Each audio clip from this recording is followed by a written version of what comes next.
Hi friends, market അപ്ഡേറ്റ്സിൻ്റെ ഒരു പുതിയ വീഡിയോയിലേക്ക് എല്ലാവർക്കും സ്വാഗതം. ഇന്നൊരു സൈഡ് വേൾഡ് സെഷനായിരുന്നു നിഫ്റ്റിയിൽ കാണാനുണ്ടായിരുന്നത്. 17,566 മാർക്കറ്റ് ഓപ്പൺ ആയതിനു ശേഷം 17,585 അടുത്ത് വരെ ഹൈ പോയി. തുടർന്ന് 17,527.4 മാർക്കറ്റ് ക്ലോസ് ആവുകയും ചെയ്തു.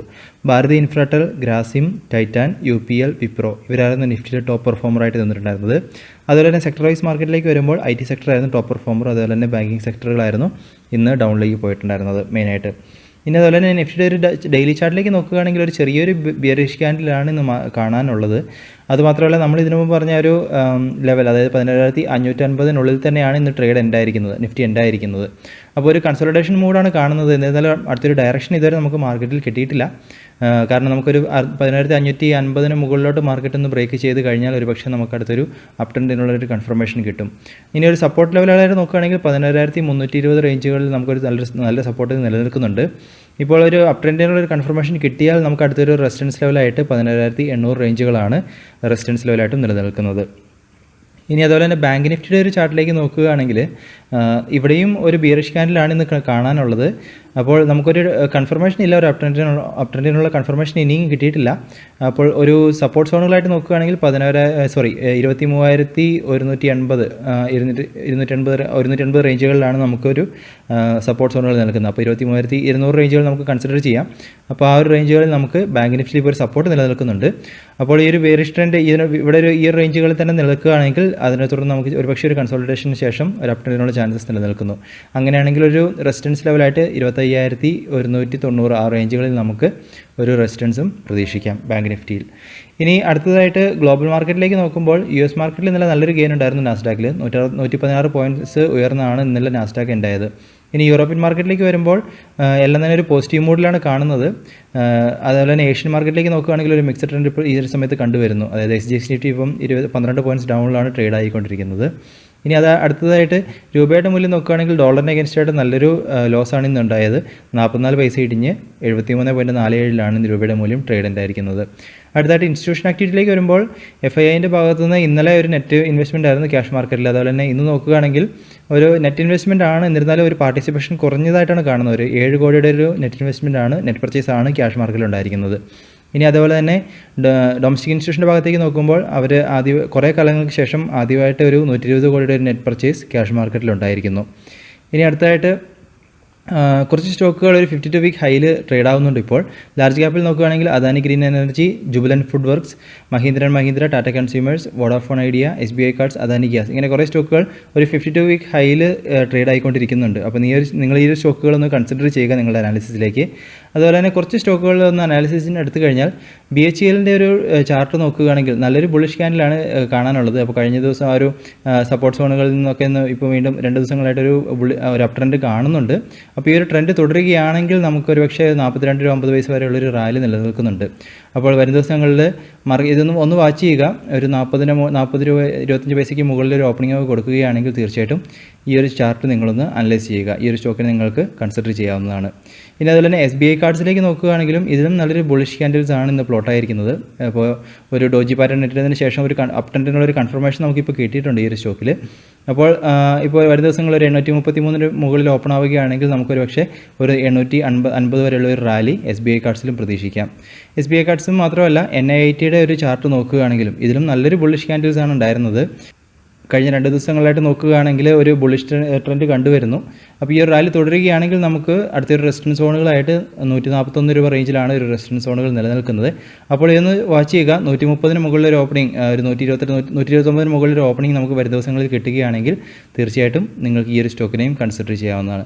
അതുപോലെ തന്നെ ഹാവൽസിൻ്റെ ചാർട്ട് നോക്കുകയാണെങ്കിലും ഇതിലും നല്ലൊരു ബുള്ളിഷ് ക്യാൻഡിൽസ് ആണ് കാണുന്നത്. 2 ദിവസങ്ങളിലായിട്ടൊരു അപ് ട്രെൻഡ് ഈ ഒരു സ്റ്റോക്കിലും കണ്ടുവരുന്നുണ്ട്. അപ്പോൾ നിങ്ങൾ തീർച്ചയായിട്ടും ഹാവൽസിൻ്റെ ചാർട്ടും നിങ്ങളൊന്ന് അനലൈസ് ചെയ്യുക. അപ്പോൾ ഈ ഒരു ട്രെൻഡ് തുടരുകയാണെങ്കിൽ നമുക്കിതിലും ഒരു ട്രേഡിങ്ങിനുള്ള പോസിബിലിറ്റി ഉണ്ട്.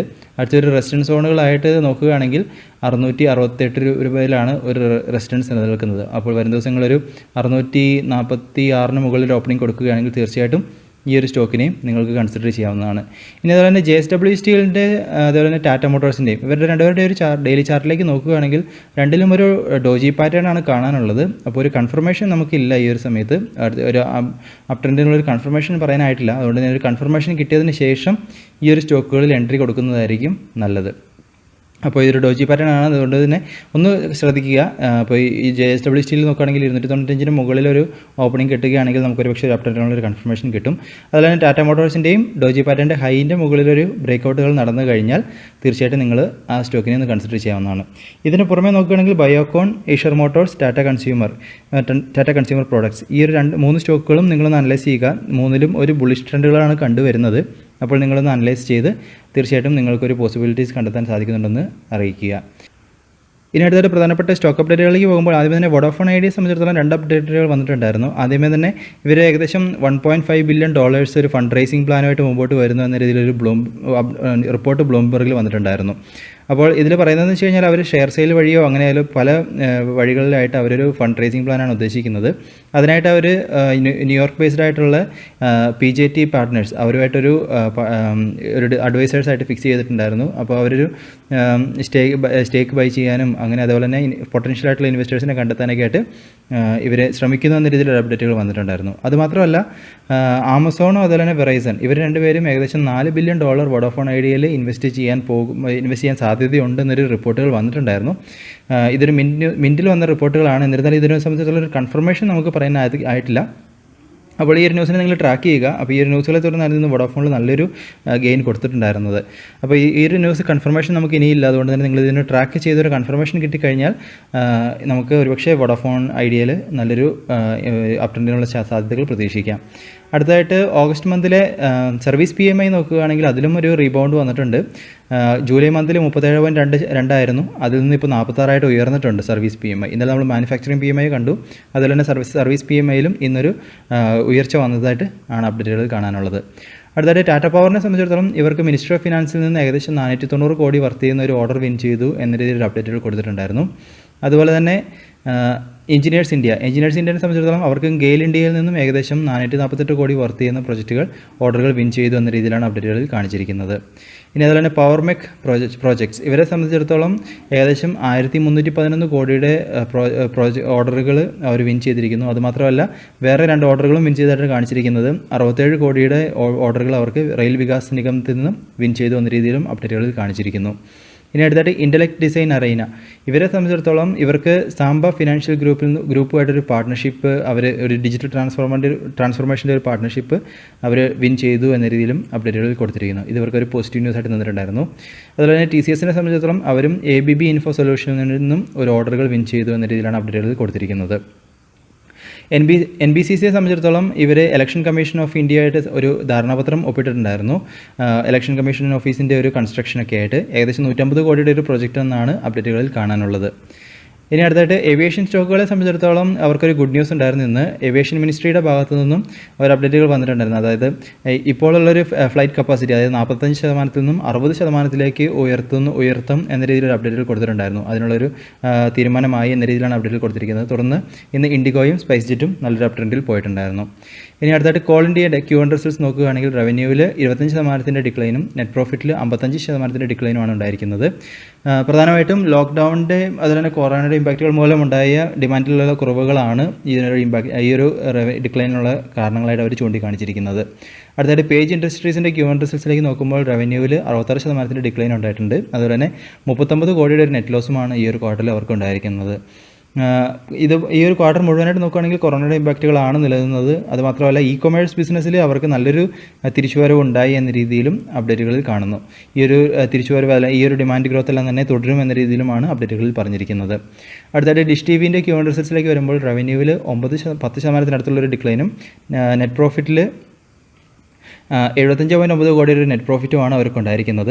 സബ്സ്ക്രിപ്ഷൻ റവന്യൂവിൽ നോക്കുകയാണെങ്കിൽ 4% ഡിക്ലൈൻ ഉണ്ടായതായിട്ടാണ് കാണിച്ചിരിക്കുന്നത്. അതുപോലെ തന്നെ ഡെപ്റ്റ് ഇവർക്ക് കുറയ്ക്കാൻ സാധിച്ചു ഈ ഒരു ക്വാർട്ടറിൽ. അതായത് 1717 കോടിയായിരുന്നു പ്രീവിയസ് ക്വാർട്ടറിലെ ഡെപ്റ്റ്, അതിൽ നിന്നും 1474 കോടിയായിട്ട് കുറയ്ക്കാൻ സാധിച്ചു എന്ന രീതിയിലാണ് അപ്ഡേറ്റുകൾ പറഞ്ഞിരിക്കുന്നത്. ഈ ഒരു നെറ്റ് പ്രോഫിറ്റിനുള്ള പ്രധാന കാരണങ്ങളായിട്ട് ഓപ്പറേറ്റിംഗ് കോസ്റ്റിലുണ്ടായ അതുപോലെ തന്നെ അതർ എക്സ്പെൻസസിലും വന്ന കുറവുകളാണ് ഈ ഒരു നെറ്റ് പ്രോഫിറ്റിന് കാരണങ്ങളായിട്ട് അവർ എടുത്ത് കാണിച്ചിരിക്കുന്നത്. ഇനി അടുത്തായിട്ട് ടാറ്റ മോട്ടോഴ്സിൻ്റെ ഓഗസ്റ്റ് മന്തിലെ സെയിൽസ് റിപ്പോർട്ട് നോക്കുകയാണെങ്കിൽ ടോട്ടലായിട്ടുള്ള ഡൊമസ്റ്റിക് ഇൻ്റർനാഷണൽ മാർക്കറ്റ് സെയിൽസിൽ 13% വർധനവ് ഉണ്ടായിട്ടുണ്ട്. ഡൊമസ്റ്റിക് സെയിൽസിൽ 21% വർധനവും അതുപോലെ തന്നെ കൊമേർഷ്യൽ സെയിൽസിൽ ടോട്ടലായിട്ടുള്ള കൊമേർഷ്യൽ സെയിൽസിൽ 28% ഡിക്ലൈനും കൊമേർഷ്യൽ വെഹിക്കിളിൻ്റെ എക്സ്പോർട്സിൽ 65% ഡിക്ലൈനും ഉണ്ടായതായിട്ടാണ് അപ്ഡേറ്റുകൾ പറഞ്ഞിരിക്കുന്നത്. പാസഞ്ചർ വെയിൽ സെയിൽസിൻ്റെ ടോട്ടൽ സെയിൽസ് നോക്കുകയാണെങ്കിൽ 154% ഒരു വർധനവ് ഉണ്ടായതായിട്ടും അപ്ഡേറ്റുകളിൽ പറഞ്ഞിരിക്കുന്നു. അടുത്തതായിട്ട് ജിൻഡാൽ സ്റ്റീൽ ആൻഡ് പവറിൻ്റെ ഓഗസ്റ്റ് സെയിൽസ് റിപ്പോർട്ട് നോക്കുകയാണെങ്കിൽ അതിലും ഒരു വർധനവ് ഉണ്ടായിട്ടുണ്ട്. അവർക്ക് സ്റ്റീൽ സെയിൽസിൽ 32% വർധനവാണ് ഈ ഒരു കൺസോളിഡേറ്റഡ് സെയിൽസിൽ റിപ്പോർട്ട് ചെയ്തിരിക്കുന്നത്. അതുപോലെ തന്നെ സ്റ്റീൽ പ്രൊഡക്ഷൻ്റെ റിപ്പോർട്ട് നോക്കുകയാണെങ്കിലും 21% വർധനവ് ഉണ്ടായിട്ടാണ് കാണിച്ചിരിക്കുന്നത്. അടുത്തതായിട്ട് ഈഡിൽവേസ് ഫിനാൻഷ്യൽ സർവീസിനെ സംബന്ധിച്ചിടത്തോളം Ontario teachers pension plan board അവർ ഏകദേശം 2600 കോടിയുടെ ഒരു ഇൻവെസ്റ്റ്മെൻറ്റ് ഈഡിൽവേസ് ആൾട്ടർനേറ്റ് അസറ്റ് അഡ്വൈസേഴ്സിലേക്ക് കൊണ്ടുവരാൻ പോകുന്നു എന്ന രീതിയിലൊരു അപ്ഡേറ്റുകൾ കണ്ടിട്ടുണ്ടായിരുന്നു. അപ്പോൾ ഇത് ഒരു പോസിറ്റീവ് ന്യൂസായിട്ടാണ് നിലനിന്നിട്ടുള്ളത്. അപ്പോൾ ഇതൊക്കെയാണ് പ്രധാനപ്പെട്ട അപ്ഡേറ്റുകൾ. അപ്പോൾ തീർച്ചയായിട്ടും നിങ്ങളും ഈ ഒരു ന്യൂസുകളും അതുപോലെ തന്നെ ഒരു സ്റ്റോക്കുകളെല്ലാം തന്നെ നിങ്ങൾ അനലൈസ് ചെയ്യുക. അപ്പോൾ അതേ തുടർന്ന് നിങ്ങൾ കണ്ടെത്തുന്ന കാര്യങ്ങളും തീർച്ചയായിട്ടും കമ്പ്ലീറ്റായിട്ട് അറിയിക്കുക. അതുപോലെ തന്നെ നിഫ്റ്റി ഒരു ട്രെൻഡ് നിങ്ങളൊന്ന് ഐഡൻറ്റിഫൈ ചെയ്യാൻ ശ്രമിക്കുക. അപ്പോൾ നമുക്ക് ഇപ്പോൾ പറഞ്ഞ ഒരു ലെവലുകളിൽ നിന്നൊക്കെ ഒരു ബ്രേക്കൗട്ടുകൾ നടക്കുന്നുണ്ടോ അതോ ഈ ഒരു കൺസോളിഡേഷൻ മോഡിൽ തന്നെയാണ് തുടരുന്നതെന്നുള്ളത് നിങ്ങളൊന്ന് വാച്ച് ചെയ്യുക. അതുപോലെ തന്നെ ഇൻസ്റ്റിറ്റ്യൂഷൻസിൻ്റെ പാർട്ടിസിപ്പേഷനും നിങ്ങളുടെ അനാലിസിസിൽ കൊണ്ടുവരിക. ഇതിന് പുറമെ ശ്രദ്ധിക്കാനുള്ള ഒരു ന്യൂസ് എന്ന് വെച്ച് കഴിഞ്ഞാൽ ഇപ്പോൾ മൊറട്ടോറിയത്തെ സംബന്ധിച്ചിടത്തോളം ഒരു ഹിയറിംഗ് സുപ്രീം കോടതികളിൽ നടന്നുകൊണ്ടിരിക്കുന്നുണ്ട്. അതായത് ഈ ഒരു മൊറട്ടോറിയം കൊടുത്ത കാലയളവിൽ ഇൻട്രസ്റ്റും മാറ്റണം എന്ന രീതിയിലൊരു ഹിയറിംഗ് നടക്കുന്നുണ്ട്. അപ്പോൾ അതിൻ്റെ അപ്ഡേറ്റുകൾ നിങ്ങളൊന്ന് വാച്ച് ചെയ്യുക. അപ്പോൾ അതൊക്കെ ബാങ്കിങ് സെക്ടറിലുള്ള സ്റ്റോക്കുകൾക്ക് ഒരു ഇമ്പാക്റ്റുകൾ കൊടുക്കുന്ന ന്യൂസുകളായിരിക്കും ഇതായിട്ട് നിലനിൽക്കുക. അപ്പോൾ ഇതൊക്കെയാണ് പ്രധാനപ്പെട്ട അപ്ഡേറ്റുകൾ. പുതിയ അപ്ഡേറ്റുകളായിട്ട് നമുക്ക് വീണ്ടും കാണാം. അതുവരെ this is Tony signing off.